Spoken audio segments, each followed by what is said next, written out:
Disc 9. When we look today at the surnames in our theoretical population, Brown, Brown with an E, Bown with an E, Frown, or Broun, we can infer that they are all descended from just one of the three starting lineages, Brown. And so the implication of the human mtDNA and Y chromosome data should hardly surprise us. 150,000 years ago, there were many different mtDNA sequences and many different Y chromosome sequences. But today's sequences are all descended from just one of each. All the others went extinct, most probably disappearing during some ancient bottleneck event, a population crash caused by plague, a change in climate, what have you. But whatever this cataclysmic event in our early history, one thing is clear. Some time afterward, groups of our ancestors started to head out of Africa, beginning the epic saga of the human colonization of the planet. Another interesting finding confirmed by both the mtDNA and Y chromosome data is the position on the human family tree of the San of southern Africa.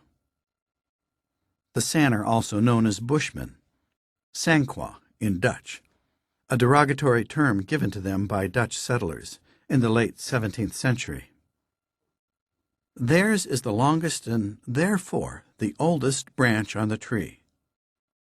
This by no means implies that they are more primitive than the rest of us. Every human is at the same evolutionary and molecular remove from our closest relatives among the great apes. If we trace lineages back to the last common ancestor of both chimpanzees and humans, my lineage is about 5 million years old, and so is San's. In fact, our two lineages are the same for most of those eons. Only 150,000 years ago did the San lineage separate from other human lines. It appears from the genetic evidence that after an initial migration into southern and eastern Africa, the San remained relatively isolated throughout history.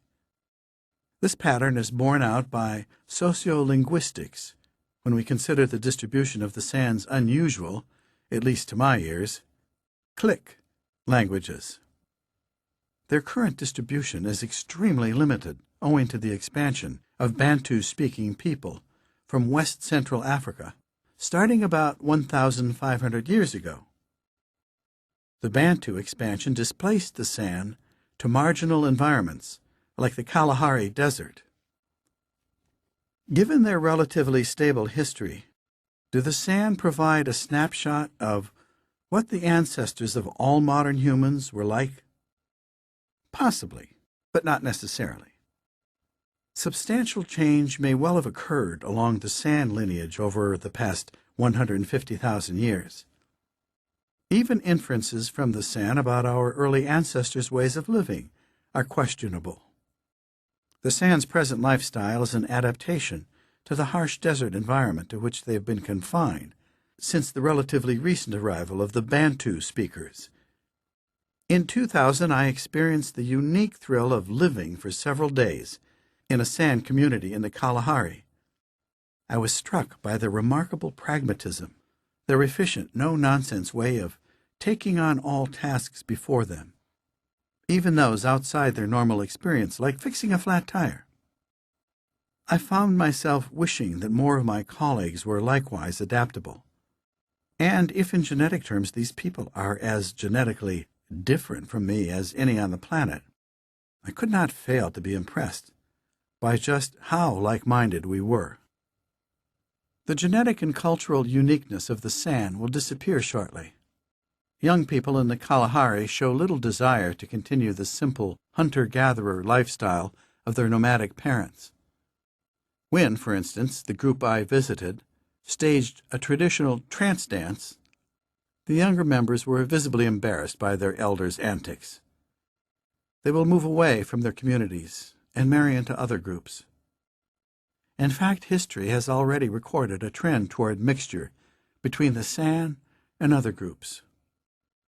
Nelson Mandela's Khoja tribe, for one, represents a biological mix of Bantu and San peoples, as the Khoja language, though Bantu-based, reveals in its many typically San cliques.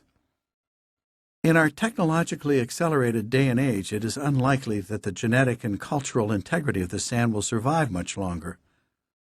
It is therefore fortunate indeed that considerable efforts have been made over the past few decades to understand and document this unique people and their way of life. Philip Tobias of the University of Witwatersrand in Johannesburg both initiated these studies and for many years championed the San as an unofficial spokesman during the dark days of apartheid. And Trevor Jenkins, a voluble Welshman who arrived in South Africa after working as a doctor in Zambian copper mining towns, has long spearheaded genetic studies of the San and other indigenous groups. Sadly, it currently remains beyond the reach of even the most sophisticated genetic methods to elucidate the origins of human culture. Archaeological evidence shows that our ancestors were up to much the same activities as other hominids, Neanderthals included, during the first phase of their evolution. Indeed, a cave site at Shkul in Israel offers proof that about 100,000 years ago, populations of Homo sapiens and Homo neanderthalensis coexisted, neither apparently endangering the other. But, as we have seen, modern humans subsequently wiped out their heavy-browed cousins around 30,000 years ago. It therefore seems likely that in the intervening 70,000-year period, modern humans, through technological and/or cultural advances, somehow acquired the edge. Independent archaeological information supports this hypothesis. It would appear that around 50,000 years ago, modern humans suddenly became culturally modern. We see in the remains from this time the first indisputable ornaments, the first routine use of bone, ivory, and shell to produce familiar useful artifacts, and the first of many improvements in hunting and gathering technology. What happened?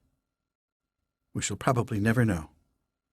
But one is tempted to speculate that it was the invention of language that made all of this, and all we have accomplished since, possible. Prehistory, by definition, refers to the period prior to written records. And yet we find written in every individual's DNA sequences a record of our ancestors' respective journeys. The new science of molecular anthropology uses patterns of genetic variation among different groups to reconstruct this history of human colonization. Human prehistory has thus become accessible.